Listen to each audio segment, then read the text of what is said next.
Every person on the internet is telling you that as a dyslexic person, you need a visual system. And honestly, it felt like bullshit until I realized how to do a visual system. Hey, I'm Natalie, and welcome to the Dyslexia in Adults podcast. I believe that dyslexia is holding you back in your career and impacting your daily life, and ultimately slowly chipping away at your confidence. And I just simply don't think that that is good enough. I don't care when you were diagnosed, if your boss is a total dick, or if, like me, you roll your eyes heavily when dyslexia is called a superpower. I know I can change how you feel about your brain. When I was struggling with dyslexia, one of the things that I used to get really embarrassed about is writing down notes or trying to remember something and forgetting about it. Maybe I would write it on a post-it note, or maybe I would text it to myself, send myself an email.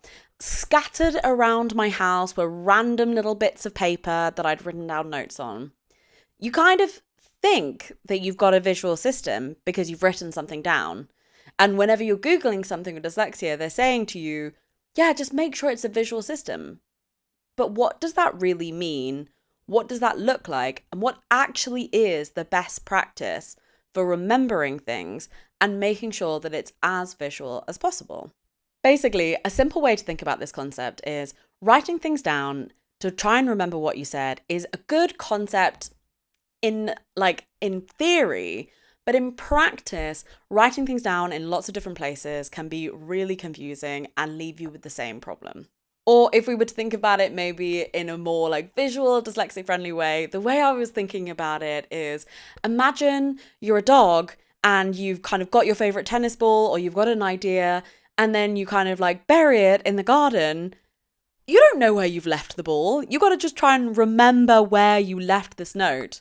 Or I know one of the things I'm really guilty of is putting something in a safe place and then being like, cool, where was that safe place? So that's what I want to think about a little bit today is how to structure what you need to remember and how to make sure that it's as visual as possible. Okay, so when I think about my tip here, it's slightly obvious, but I'm also going to talk you through my system and how we approach it at Dyslexia in Adults. So what we are looking to do is go one step further. So you've initially written something down on a scrap of paper or on your phone. And that's a great start. But what we need to do is we need to have one central place where all of your notes, all of your ideas, all of everything you need to do is in one place that you know to go to remember it. That's the key of making it visual. So let me think about how I do that in practice. As a team, we use Notion extremely religiously. So if someone gives us a task, the first thing someone in the team will say is, can you put that on my Notion? So that we all know what we have to do, what is a priority, is going to be there. So you don't have a chance of forgetting, or you don't have that opportunity of going, I feel like I had something to do and I don't quite remember what. We all know if it's in Notion, it happens. If it's not, it doesn't. Now, that's not to say that Notion is particularly valuable, but it's just to give you that sense of the importance of having one place to look. Before, as a team, we started using Notion so religiously. The other thing I used to do is I used to just have a daily list. I would write down each day everything that was on my mind, everything I was thinking about. As the day would go on, I would just add to it, making sure that everything I was thinking about was in that one place and starting again the next day. So like I said, it is really about having that central hub that you can go back to and feel confident that everything you're thinking about, everything that has happened, every reminder that you need is in one place. And if it can possibly be in your eyesight so you can't miss it, even better. Now, if we're thinking about the reframe of how we want to approach this and kind of trying to feel less shame about this, the key part of this that I want you to understand is it's not just about kind of that initial writing down piece, but believing that you need to also take the next step of putting it in that central place. So you may write something down quickly, but you also then need to go put it in your central place. And trying to remember that we often feel as dyslexic people that we should be fine, we should be okay, we should remember things. But I actually take a lot of comfort in thinking, I won't remember it. If it's not in Notion, it doesn't happen. And that reliance on that central place, I find really comforting and helpful. So trying to change your perspective of like, oh, I wrote it down, I should be fine, to I need it in one central place, otherwise I will forget, I find really reassuring. Here's the reframe I want you to think about.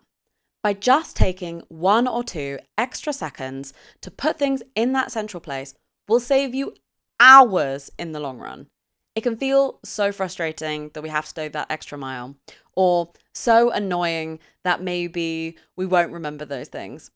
But just taking a couple of extra seconds is going to take you hours off your life of stress and worry or potential mishaps because you forgot about something. So just taking those couple of extra seconds to put it in that central place will change your entire life. And actually, I feel a lot of relief in kind of accepting that I won't remember unless it's in that place.